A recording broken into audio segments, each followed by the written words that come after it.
Hello student, welcome to Poly Electric Classes. तो अभी हम इस लेक्चर में पढ़ेंगे आइडियल ऑप एम्प, आदर्श एम्पलीफायर किसे कहते हैं, है ना। तो देखिए, आइडियल एम्पलीफायर होने के लिए कुछ कुछ शर्तें हैं जो कि इस कंडीशन को फॉलो करना चाहिए। तो वो कौन कौन सी कंडीशन है देखते हैं। देखिए, आइडियल ऑप एम्प के लिए पहला है वोल्टेज गेन। तो इसका वोल्टेज गेन कितना होना चाहिए, है ना, वोल्टेज गेन। देखिए, पहले वोल्टेज गेन कहते किसको हैं। वोल्टेज गेन ओप एम्प के आउटपुट और इनपुट के अनुपात को अपन वोल्टेज गेन कहते हैं। तो ओप एम्प के आउटपुट और आउटपुट वोल्टेज, वोल्टेज गेन लिख रहे हैं ना, आउटपुट वोल्टेज और इनपुट वोल्टेज के अनुपात को क्या बोलते हैं, वोल्टेज गेन बोलते हैं, वोल्टेज गेन कहते हैं। तो ये इसको दर्शाते किससे हैं, इसको ए भी से दर्शाते हैं, ए भी से दर्शाते हैं। तो ए भी बराबर अपना क्या हो जाएगा, आउटपुट वोल्टेज अपान इनपुट वोल्टेज। अब देखिए, इनपुट वोल्टेज तो आइडियल ओप एम्प का इनपुट वोल्टेज मतलब वोल्टेज गेन इनफाइनाइट होता है।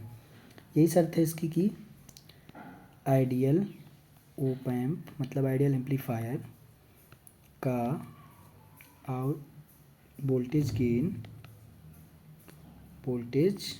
गेन कितना होता है, इनफाइनाइट होता है।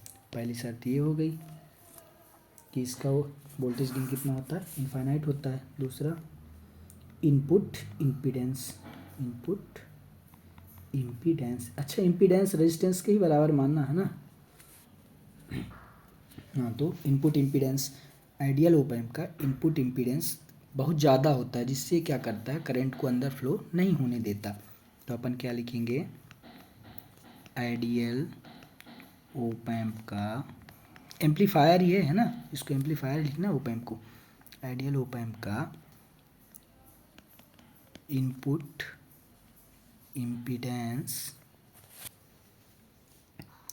इम्पीडेंस इनफाइनाइट होने के कारण यह करंट को फ्लो नहीं होने देता, ठीक। मतलब इसका इनपुट इम्पीडेंस कितना है, जेड इनपुट इनफाइनाइट, इसको अपन आर इनपुट भी बोल सकते हैं, ठीक है।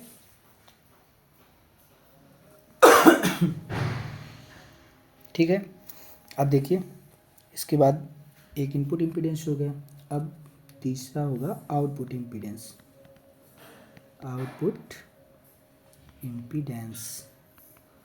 तो आउटपुट इम्पीडेंस कितना होगा, आउटपुट इम्पीडेंस इसका बहुत कम या जीरो के ही बराबर होता है, बहुत कम नहीं, जीरो के बराबर होता है। आइडियल है तो आइडियल जीरो के बराबर इसका आउटपुट इम्पीडेंस होता है।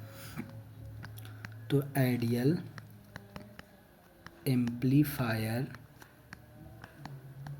एम्पलीफायर का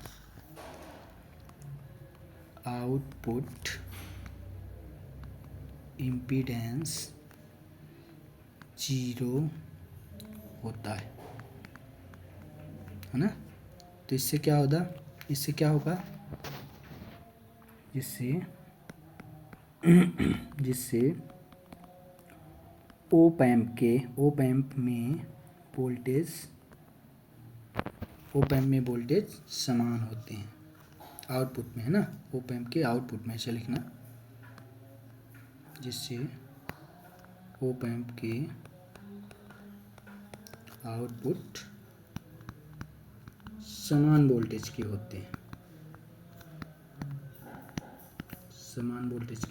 होते हैं। तो इसका जेड आउट कितना हो गया, जेड आउट या इसी को बोल दो आर आउट, कितना हो गया, जीरो, है ना। अब देखिए, चौथा अपन लिखेंगे कौन सा, बैंड विड्थ।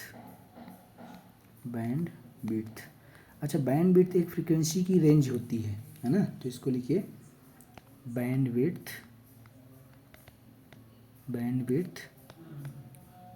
फ्रीक्वेंसी की ऐसी रेंज है, ऐसी रेंज होती है जिसमें एम्पलीफायर अच्छे से काम कर सके, एम्पलीफायर अच्छे से काम कर सके। मान लीजिए कि आपका एम्पलीफायर जो है तो उसकी बैंडविड्थ इतनी है, सपोज दैट इतनी विड्थ की है ना, इतनी चौड़ाई की है, तो इसमें इतने ही सिग्नल पास हो सकेंगे, है ना, इससे ज़्यादा सिग्नल नहीं हो जाएंगे। यहाँ अगर कोई सिग्नल आता है तो ये सिग्नल क्या क्रॉस कर पाएगा, नहीं कर पाएगा। तो क्या करेंगे, आइडियल ऑप एम्प है, इसमें ऐसा होना चाहिए कि जितना अपन इनपुट दे दें, जितनी सिग्नल दे दें, सभी सभी पास होना चाहिए, सभी सभी आउटपुट पे आना चाहिए, मतलब पास हो जाना चाहिए। तो क्या होगा कि इसकी जो बैंडविड्थ होगी तो अपन इतनी लेंगे कि इसमें पूरे पूरे सिग्नल पास हो सके। तो अपन 0 से इन्फाइनाइट ही ले लेते हैं, है ना, 0 से इन्फाइनाइट ही ले लेते हैं, तो पूरा का पूरा पास हो जाएगा यहाँ से। तो इस पर अपन लिखेंगे कि बैंडविड्थ फ्रिक्वेंसी की ऐसी रेंज है जिसमें एम्पलीफायर अच्छे से काम कर सके। तो आइडियल ऑप एम्प की जो बैंडविड्थ होगी, आइडियल ऑप एम्प की बैंडविड्थ इनफाइनाइट होती है, कितनी, इनफाइनाइट। आइडियल ऑप एम्प की बैंडविड्थ इनफाइनाइट होती है, इनफाइनाइट होती है। तो फ्रीक्वेंसी की रेंज कितनी हो जाएगी, अतः फ्रीक्वेंसी रेंज 0 से इनफाइनाइट होगी। ठीक है, आइडियल ऑप एम्प के लिए।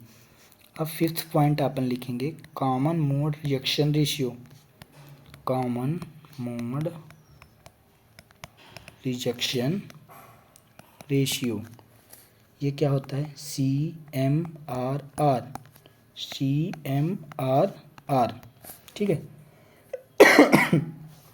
तो ये कितना होता है CMRR, CMRR जो होता है ये होता है AD/AC। AD/AC की मतलब क्या होता है, AD का मतलब होता है डिफरेंशियल गेन, AD का मतलब डिफरेंशियल गेन, और AC का मतलब कॉमन मोड गेन। ये हो जाएगा डिफरेंशियल गेन और ये हो जाएगा common mode gain, common mode gain, है ना। तो आइडियल ऑप एम्प का CMRR किसका, आइडियल ऑप एम्प का बहुत ज़्यादा होता है, इनफाइनाइट होता है। ठीक। 6 offset input, offset voltage. Offset voltage क्या होता है, ऑफसेट वोल्टेज बहुत कम आउटपुट वोल्टेज, जब बहुत इनपुट इसका ऑप एम्प का और जो इनपुट वोल्टेज होता है, आउटपुट वोल्टेज होता है, अगर आउटपुट वोल्टेज बहुत कम आता है या 0 आता है तो इस स्थिति में क्या होता है कि जो इनपुट वोल्टेज होते हैं वो दोनों 0 के बराबर होते हैं, इसीलिए आउटपुट अपना 0 आता है, तो उसी को अपन ऑफसेट वोल्टेज बोलते हैं। तो बहुत कम आउटपुट वोल्टेज, बहुत कम आउटपुट वोल्टेज V1 = V2 बराबर 0, मतलब दोनों इनपुट अगर 0 हो गए हो, बहुत कम आउटपुट वोल्टेज V1 = V0 से दर्शाते हैं, इसे बहुत कम आउटपुट वोल्टेज को V1 = V2 से दर्शाते हैं, तो इसे ऑफसेट वोल्टेज कहते हैं, ऑफसेट वोल्टेज कहते हैं। तो आइडियल ऑप एम्प का ऑफसेट वोल्टेज कितना होता है, 0 होगा, 0 होता है ना।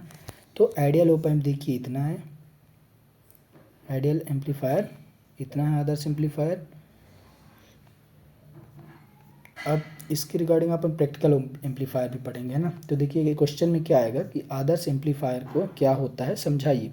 तो आदर्श एम्पलीफायर के 6 के 6 पॉइंट्स लिख देना है ना। Okay, thank you.